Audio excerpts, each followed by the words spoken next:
we start with RISE because having that ideal stress environment is critical to success. And there's so many elements to that. But, you know, there is a belief by some that stress is a bad thing. It's actually a really good thing. It's just when it's too much, when it's chronic, right, or where it's too intense.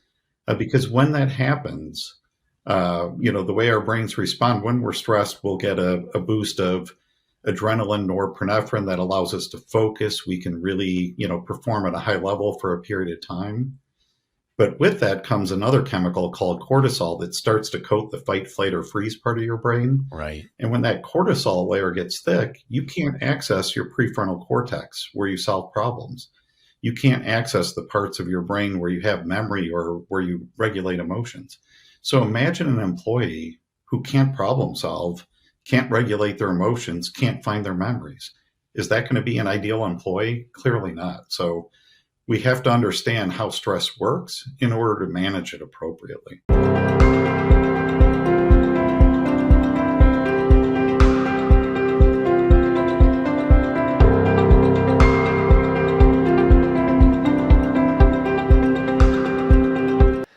Well, hello, Mike. Thank you so much for joining me on Passion and Profits Without Burnout. Mike, we've known each other for many years now. You have been involved with NoStigmas, and you are, dare I say, prolific in the mental health space, suicide prevention space. You've done so much good work over the past decade or so, and I'm just really honored to have you on the show. So thanks for being here. Yeah, I'm really happy to be here and really appreciate the invitation.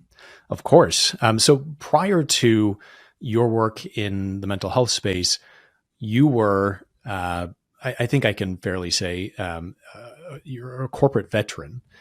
You worked in management in corporate America for many years, and came out with, I think, some really valuable lessons that you've shared with the NoStigmas community and other communities as well. In particular, this program, affectionately called Rise, Aim, SOAR. So can you give our listeners sort of just an overview of what Rise, Aim, SOAR is before we get into this first segment, Rise? Yeah, so Rise, Aim, SOAR is really an approach to workplace mental health that recognizes that businesses need to have an understanding of why workplace mental health of their employees is important. They need to understand how to manage stress within those environments to optimize their employees' performance and their mental health. And they need to know how to make adjustments for the individuals within their organization. And a lot of this was driven by both my mental health research and background and work I've done in that area, but also individual experiences I had with either being managed as somebody who struggled with depression or managing large numbers of employees who had kind of the whole range of mental health, either diagnoses or attributes that were undiagnosed, and learning from experience, making mistakes, and in many cases doing things the right way. Yeah, Mike, I had a lot of similar issues in the corporate space as well. Before I started NoStigmas and subsequently Five Bridges, I worked in sales, and it was a pretty toxic environment. One where certainly, there was this environment of toxic masculinity and this idea of being pushed to just swallow down what I was experiencing for the sake of the bottom line, for the sake of more sales. My office, incidentally, was at the Board of Trade in Chicago. And even though we were not in that industry, that environment that was there, it's stereotypical, and it's also pretty accurate. And that really led me to want to change that environment, having to hide anxiety and mask depression for the sake of making a paycheck certainly was not conducive to a healthy environment for me. So what I want to set out to do during this episode, Mike, is answer the question, how can managers create a mentally healthy work environment?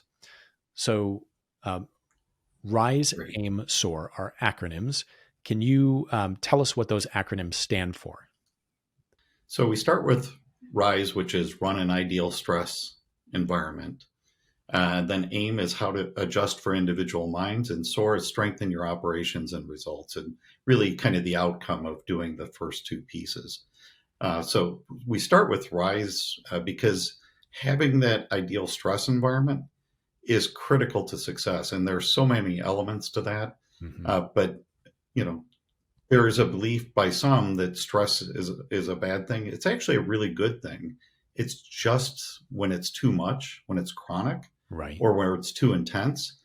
Because when that happens, the way our brains respond when we're stressed, we'll get a boost of adrenaline, norepinephrine that allows us to focus. We can really, perform at a high level for a period of time.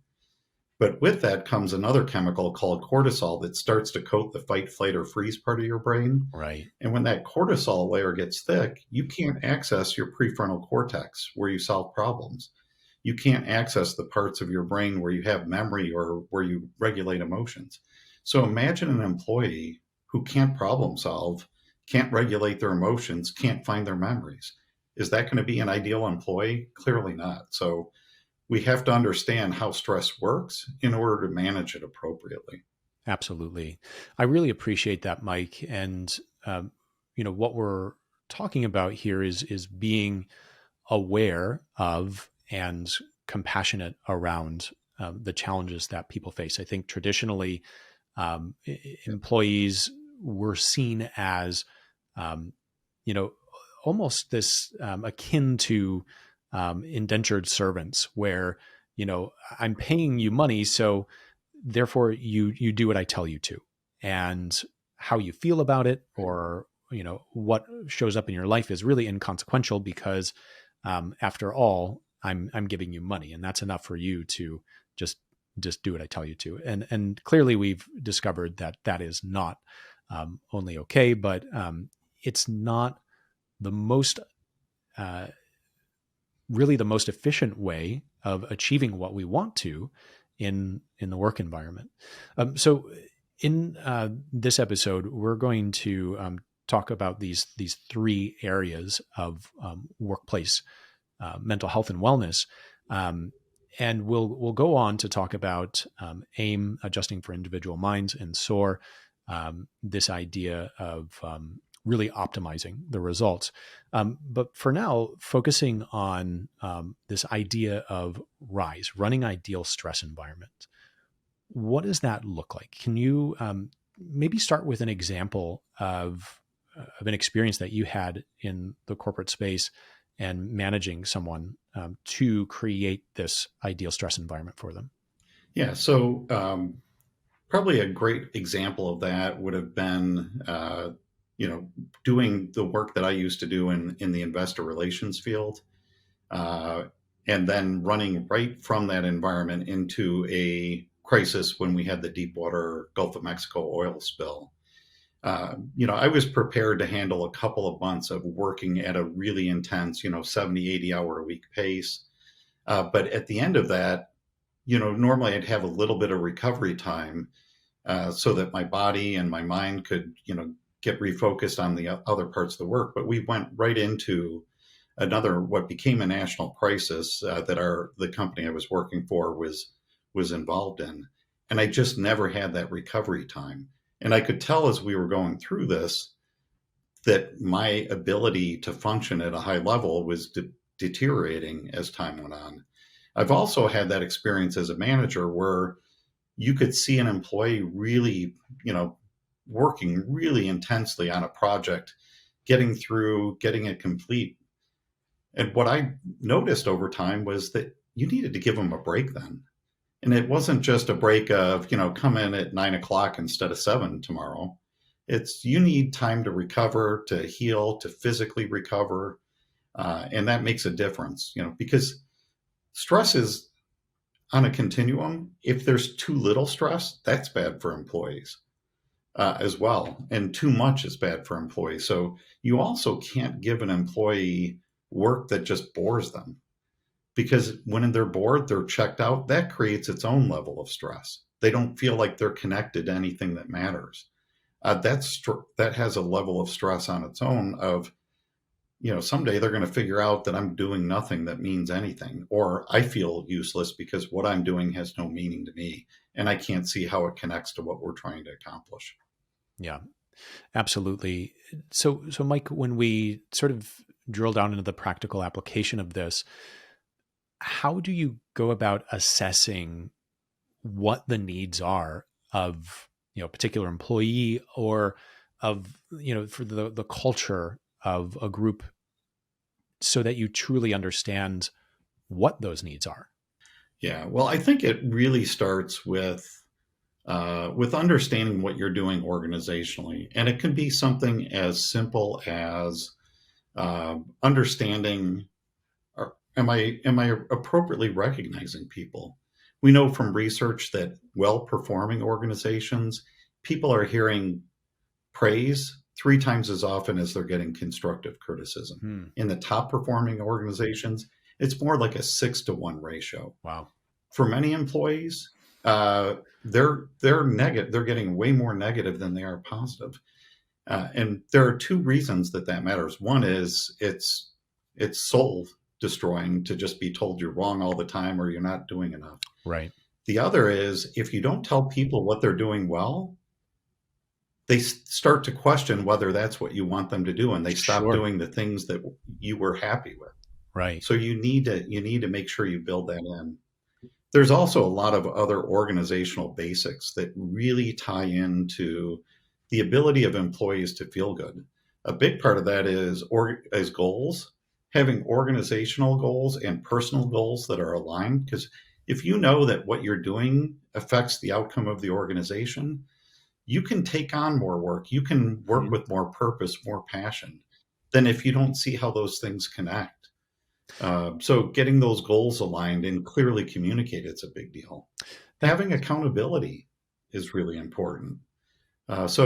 Employees, well, frankly, all of us as humans, we need 3 things. We need to be noticed, we need to be cared for, and we need to be relied on.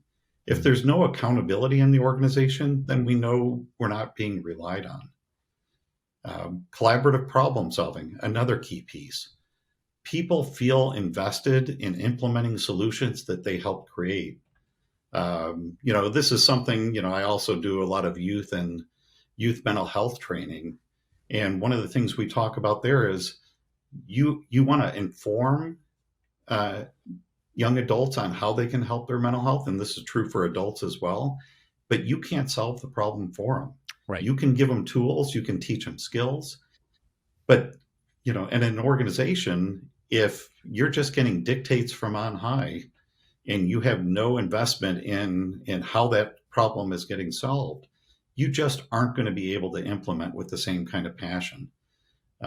You mentioned earlier that the organization you worked in had that kind of toxic male do Yeah. suffer suffer suffer.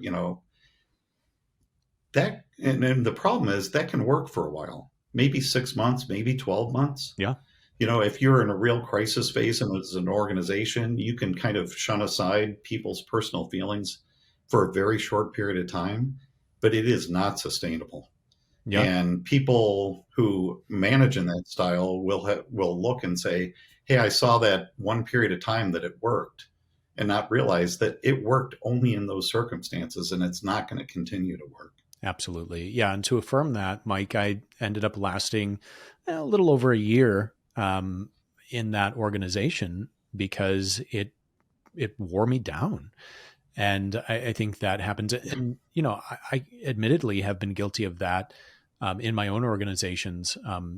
Certainly, um, the ratio of praise to criticism, um, it's easy to lose sight as a manager of the fact that you are working with people and needing to be aligned with that mission that you're all working towards, sometimes just wanting to get stuff done. So how as managers do we put checks and balances in place so that we ensure that we are hitting that ratio and that we're giving people what they need, being noticed, being cared for, being relied upon, and really coming together under one mission with aligned goals. Yeah, I think it really starts with managers understanding it's in their best interest to do it. Hmm. Because and one of the reasons we do a lot of training for management staff is because they need to understand how this is positive for them and how getting their employees engaged is really going to drive better results that make them look better. Yeah, Which ultimately, that self motivation does play a role in people's decisions to do it. So helping them understand that this is a big piece of it. And then, really, as a manager, you have to make it part of your personal goals that you're going to be engaged in this kind of work, that you're going to focus on training, coaching, career development. And maybe, there are certainly jobs within an organization where there's not really a career track. It's just a job. sure. But how do you make that just a job as meaningful as possible?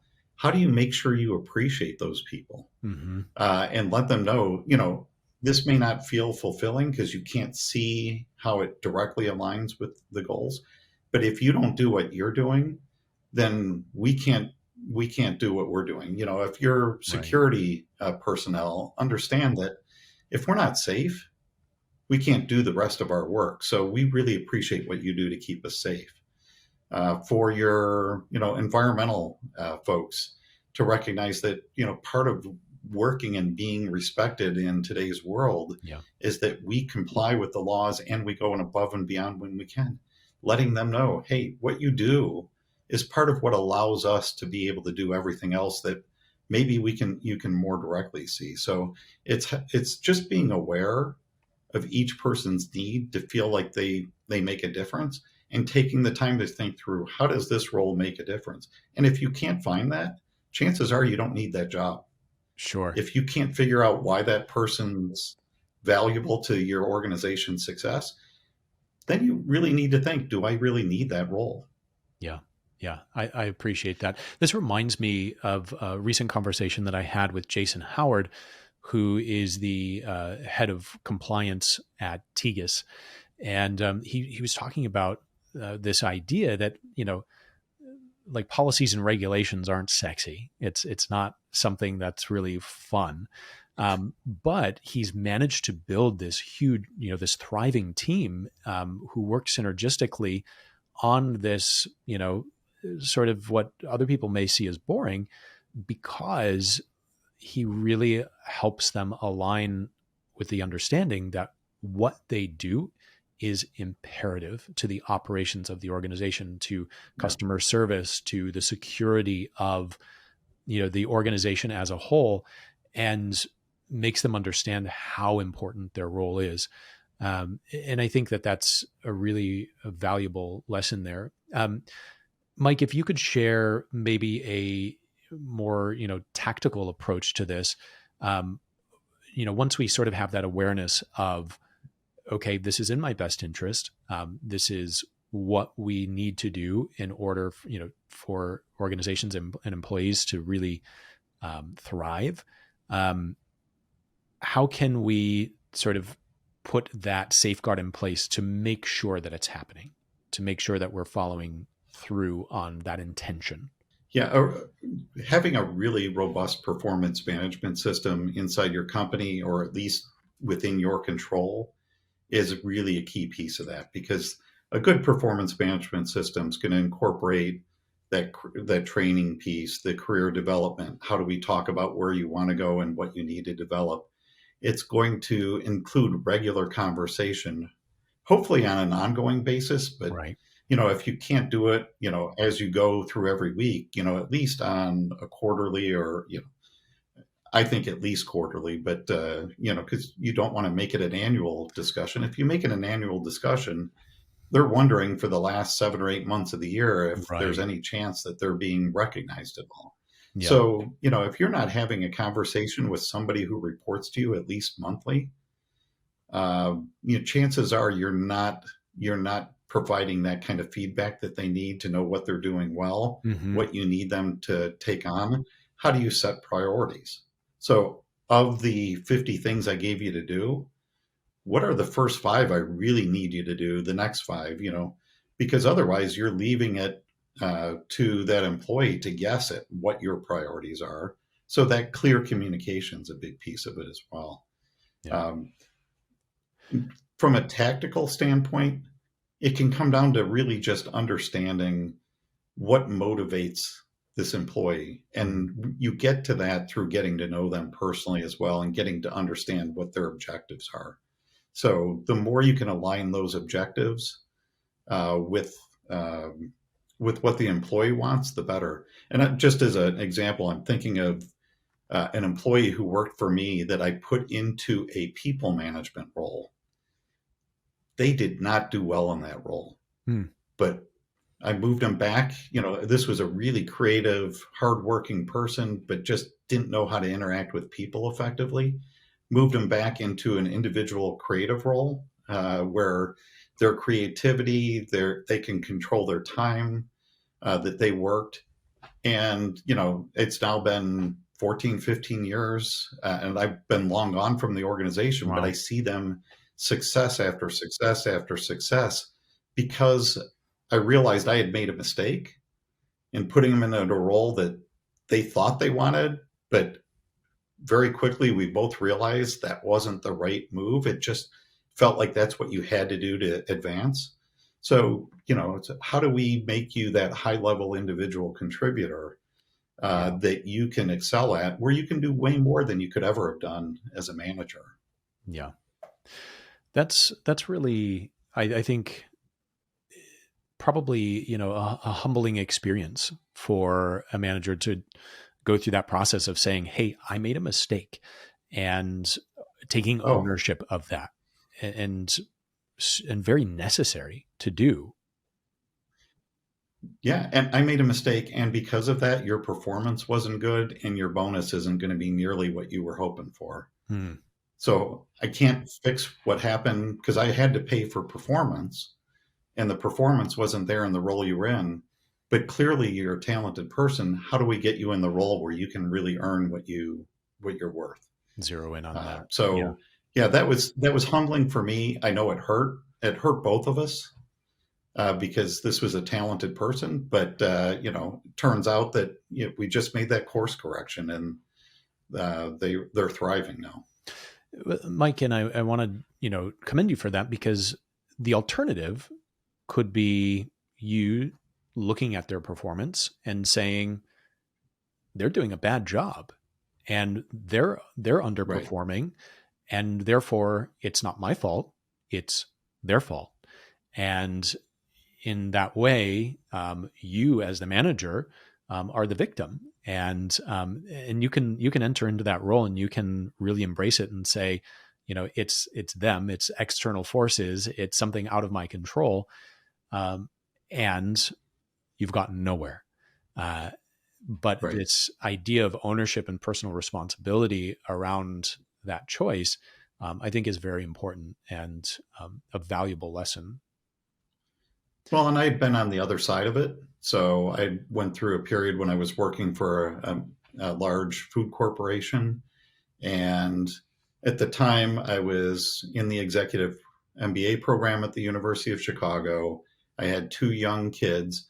They decided once I started the executive program to eliminate somebody else's job and have me do two full time jobs, reporting to two separate managers, both of whom were comfortable as long as I worked at least 40 hours each for them. Right. And I was not a good employee. I was burnt out. I had nothing. By the time I got through a year of that, I finished the MBA program. I actually did well at that. I graduated with honors, Hmm. but boy, I had nothing in the tank. And I could tell the managers looking at me, and they're saying, you're not performing at the level we expected. Well, Right. Of no, course not. and I can't. Oh, and by the way, my dad died. I had a sister-in-law die. I mean, there's all sorts of The perfect tragedy that was storm. piled into this, Yeah. and of course, I wasn't going to perform well in that circumstance. Yeah. And so I always carried that with me, as I know what it's like to be on the other side of that. So I never wanted to be in a position where I took somebody who had capabilities and just put them in a position where they were guaranteed to fail Right. and then didn't fix it if I made that mistake. Absolutely. And I'm going to venture to guess that you probably didn't stay in that role or those roles very long, um, No, in that stress environment. absolutely not. So, Mike, as we wrap up this idea of running ideal stress environments, what's sort of a takeaway, a golden nugget that you would give listeners? And obviously, the idea being here, like this is an overview of a very in-depth training that you provide, and digging into the actual Absolutely. skill sets of running this ideal stress environment. But what's something that someone can take today and actually implement in their organization and do right now as a Yeah, I manager? think probably the best thing that I could recommend is when people get overly stressed and when that cortisol has flooded the brain and you can't think clearly, we need to have tools on how to de-stress our world. And there are a lot of those tools that could be taught in a corporate setting, a not-for-profit setting, governmental settings. Some of them are real simple. Just teaching people how to do deep breathing exercises Mm-hmm. can be really powerful. Just that ability to slow your body down. And when you slow your breathing, it tells your brain that you're not under stress. It allows you to access parts of your brain. We know yoga works. We know meditation, mindfulness training. There's research showing that prayer focused on other people can be very useful. Taking walks in nature was kind of my healing because it was almost meditative for me. Mm-hmm. Plus, I got the endorphin release from being outside, from walking, the vitamin D from getting that sunlight exposure, which is so critical to Yep. even being able to have positive brain chemistry. Yep. So, teach some of those de stress skills. Um, some of it can be nutrition related, relieving financial stresses, Yeah. making employees more aware of the employee assistance programs and how those can work Yep. for organizations that have those. But I think just making time, once a month, once a quarter to say, we're going to bring in somebody to teach you a coping skill. This may or may not be the right one for you, but if we teach several of them, you're going to find something meaningful. Something. Yep. And I appreciate that. and even normalizing the idea that when you have a stressful meeting, why don't you go take a walk for a bit, and then come back and you can get back to work. But you need time to kind of think this through. Yeah. And for some people, going straight from this was an intense meeting to I'm supposed to sit down and get back to Focus and work get can be stuff done. overwhelming. Yeah. Yeah, Yeah. And I think, it's important to teach those skill sets and then to actually give someone the time and space to implement them, and taking that responsibility absolutely. as a leader to say, part of creating that ideal stress environment is actually creating the space for these Yeah. approaches and that feedback and the performance, reviews and things like that. Yeah, and to your point, I don't know if you recall this particular one, but we did a training together for a company that was connected tangentially to the advertising industry. Yeah. Hmm. And I distinctly remember one of the managers telling me, when we're in crunch time, I don't let people leave the desk for the 12 hours up to deadline. They have to be there and they just have to plow through. Uh, And I think both of our jaws hit the ground because we knew it's impossible for somebody to be on a straight 12-hour high intensity crunch. no. They have to be able to get up, go to the bathroom, take a walk, just breathe a little bit, Yep. move their legs, move their bodies to get the blood flow and get the oxygen moving so they can even think. But, there are people who approach it from the if I drive them, it'll get done. Well, what they don't realize is it would have gotten done 3 hours sooner had Yeah. you given them some time to relax and think along the way. And the quality of work would have been arguably better as well. Absolutely. Yep, for sure. Well, Mike, thank you so much. Absolutely. This has been very insightful. This first part, running ideal stress environments. I'm looking forward to talking with you more about the second and third parts of this training. This idea of adjusting for individual minds, and then running those optimizing as well for the output. So Yep. thank you, Mike. I appreciate it, and we will see you in a little bit. Sounds good.